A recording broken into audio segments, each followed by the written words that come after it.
এই নিৰ্বাচনে এটা কথা স্পষ্টভাৱে বুজাই দিছে, সকলোকে শিক্ষা দিল যে আজি জিকিছো মানে তাৰ গ্যাৰেণ্টি নহয় যে অহাকালিও আমি জিকিম। 20,000 জিকা সিট এটা 23,000 ধৰুৱাই পঠাই দিল। ই আমি ল'ব বিচৰা শিক্ষা। তাৰ মানে আমাৰ এই আসনখন কাৰো কাৰণেই পাৰ্মানেণ্ট নহয়। যদি ৰাইজে জিকাব পাৰে, ৰাইজে আমাক হৰুৱাব পাৰে। নতুন প্ৰজন্মৰ বিধায়কসকলে সিদ্ধান্ত ল'ব লাগিব যে আমি এবাৰৰ কাৰণে বিধায়ক হ'ব অহা নাই, আমি বাৰে বাৰে বিধায়ক হ'বৰ কাৰণে সদনত আহিছোঁ।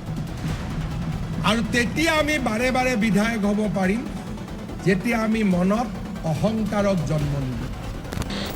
আজি যিসকলে ভাবিছে যে আমি অমুক সমষ্টিৰ পৰা আহিছোঁ, অমুকে আমাক ভোট দিবই, মানকাছাৰৰ 1 লাখ ভোটে তেওঁলোকৰ বাবেও বিপদৰ ঘণ্টা আজি বজাই থৈ গৈছে। 2031ৰ কাহিনী এয়া নহয়, এই কাহিনীও বদলিব।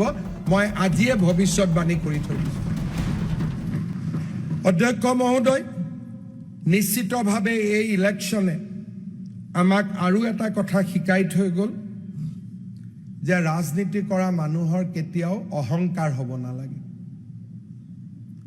কোনোবা ঘটনাৰ পাকচক্ৰত মই কোনোবা এটা নিৰ্বাচনত জিকিলো, কিন্তু তাৰ মানে ই নিশ্চিত নহয় যে অসমৰ ৰাইজে মোক ৰজা পাতিছে।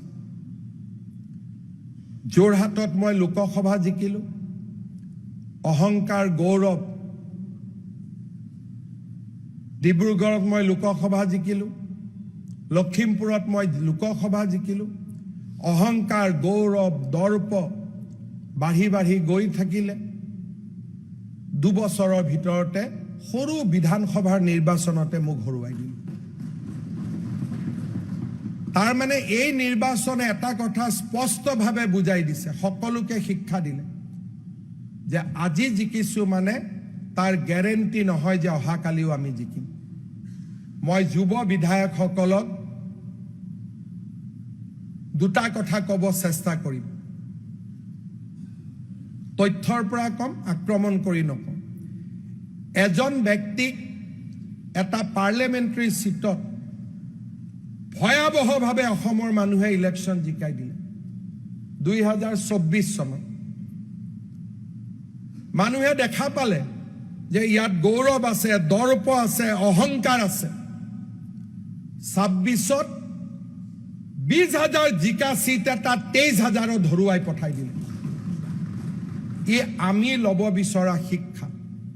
তাৰ মানে আমাৰ এই আসনখন কাৰো কাৰণেই পাৰ্মানেণ্ট নহয়।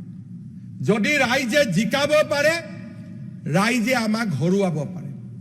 মই ভাবোঁ যেতিয়া আমি মনত এটা ভাৱ ল'ম, যেতিয়া আমি মনত অহংকাৰৰ সৃষ্টি কৰিম যে আমি জিকি আহিলোঁ, অহাবাৰো আমি জিকিম, মই ভাবোঁ মানুহে প্ৰত্যেক দিনাই অহংকাৰক চিনি পায়। মানুহে যেনেকে হাঁহে পানী আৰু গাখীৰৰ পাৰ্থক্য বুজি পায়, তেনেকে মানুহেও অহংকাৰী বিধায়ক আৰু শান্তিপ্ৰিয় সাধাৰণ মানুহৰ লগত থাকিব পৰা বিধায়কক বুজি পায়। সদনত খুব সম্ভৱ 6 বাৰ একেলগে ইলেকশ্যনত জিকি অহা বিধায়ক হিচাপে মই আছোঁ। আনসকলে 6 বাৰ জিকিছে, ক'ৰবাত হয়তো জ্যোতি পৰিছে, পদ্মদাও আছে 6 বাৰ জিকিছে। নতুন প্ৰজন্মৰ বিধায়কসকলে সিদ্ধান্ত ল'ব লাগিব যে আমি এবাৰৰ কাৰণে বিধায়ক হ'ব অহা নাই, আমি বাৰে বাৰে বিধায়ক হ'বৰ কাৰণে সদনত আহিছোঁ। আৰু তেতিয়া আমি বাৰে বাৰে বিধায়ক হ'ব পাৰিম যেতিয়া আমি মনত অহংকাৰক জন্ম নিদিওঁ। জীৱনত আটাইতকৈ ডাঙৰ শত্ৰু হ'ল অহংকাৰ। বিধায়ক হোৱাৰ লগে লগে যেতিয়া আমাৰ কাপোৰৰ পৰিৱৰ্তন হ'ব, খোৱাৰ ব্যৱস্থাৰ পৰিৱৰ্তন হ'ব, সমষ্টিৰ পৰা সাধাৰণ ৰাইজক বেয়া কথা গালি গালাজ কৰিবলৈ আৰম্ভ কৰোঁ, তেতিয়াৰ পৰাই স্খলন আৰম্ভ। বহু যোৱা 15 বিধানসভাত থকা বহু বিধায়ক আজি সদনত অহা নাই। তাৰ পৰা নিশ্চয় নতুন বিধায়কসকলে শিক্ষা ল'ব। মই সকলোকে আহ্বান কৰিম, আমাৰ জীৱনৰ আটাইতকৈ ডাঙৰ শত্ৰু হৈছে আমাৰ অহংকাৰসমূহ। মোৰো যদি ক'ৰবাত অহংকাৰ হয় আপোনালোকে মোক দেখুৱাই দিব, আৰু আপোনালোকেও চেষ্টা কৰিব যাতে আমি অহংকাৰক ওচৰত আহিব নিদিওঁ। আজি যিসকলে ভাবিছে যে আমি অমুক সমষ্টিৰ পৰা আহিছোঁ, অমুকে আমাক ভোট দিবই, মানকাছাৰৰ 1 লাখ ভোটে তেওঁলোকৰ বাবেও বিপদৰ ঘণ্টা আজি বজাই থৈ গৈছে। 2031ৰ কাহিনী এয়া নহয়, এই কাহিনীও বদলিব। মই আজিয়ে ভৱিষ্যতবাণী কৰি থৈ দিছোঁ। ৰাজনীতিত মই যিমান আজিলৈকে কৰবাত নহয় কৰবাত কৈছোঁ, 2-এটাক বাদ দি কৰবাত নহয় কৰবাত সিও বুজি পায়।